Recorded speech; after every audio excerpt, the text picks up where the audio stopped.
ये तीन जो फार्मूले, टाइम का, डिस्टेंस का फार्मूला, स्पीड का फार्मूला और टाइम का फार्मूला, ये तीन ऐसे फार्मूले जो अक्सर बच्चों को कंफ्यूज करते हैं। तो आज की क्लास में हम इनको आसान तरीके से याद रखने का एक तरीका बताएंगे। आपको रट्टा नहीं मारना, इसके अंदर आपने ये वाला एक टेबल बना लेना है, और ये चूंकि साइंस के अंदर भी आपको काम आएंगे, मैथ के अंदर भी ये काम आएंगे, लिहाजा ये टेबल बनाएं, और टेबल बनाने के बाद उसके अंदर एक आप ट्रायंगल बनाएं, एक डिस्टेंस लिखें, एक में स्पीड लिखें, एक में टाइम लिख दें। लिख दिया? अब देखें कितनी आसानी के साथ हम इनको याद करेंगे, रट्टा नहीं मारेंगे। डिस्टेंस का फार्मूला है, तो आप डिस्टेंस के ऊपर कोई भी चीज रख लें। पीछे क्या बचा?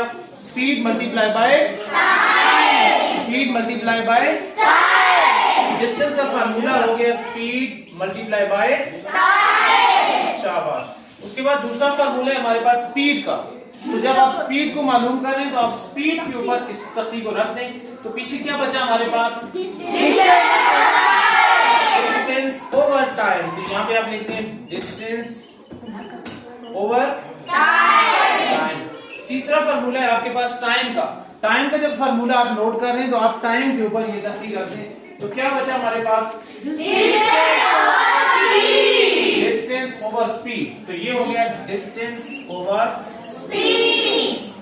स्पीड। और एक और फार्मूला बचे एवरेज स्पीड का। क्या फार्मूला है? Average speed. क्या इसका फार्मूला है? Total distance covered divided by total time taken. इन्हें आपने कितना टाइम दिया।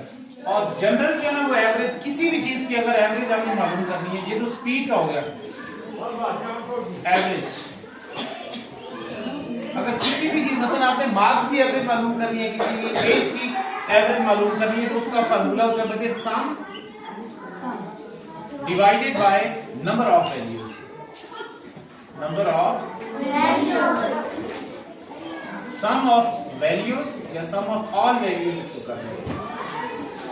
ठीक है, यानी सब चीजों का मजमूआ divided by number of values. तो आपको जनरल, आपको जो है ना वो एवरेज पता चल जाएगी। मसलन किसी के मुख्तलिफ मार्क्स है, किसी के 13, 15, 18, 20 है, उनको जमा करें, divided by number of values को शुमार करें, तो आपको एवरेज का पता चल जाएगा। समझ आ गई? गुड।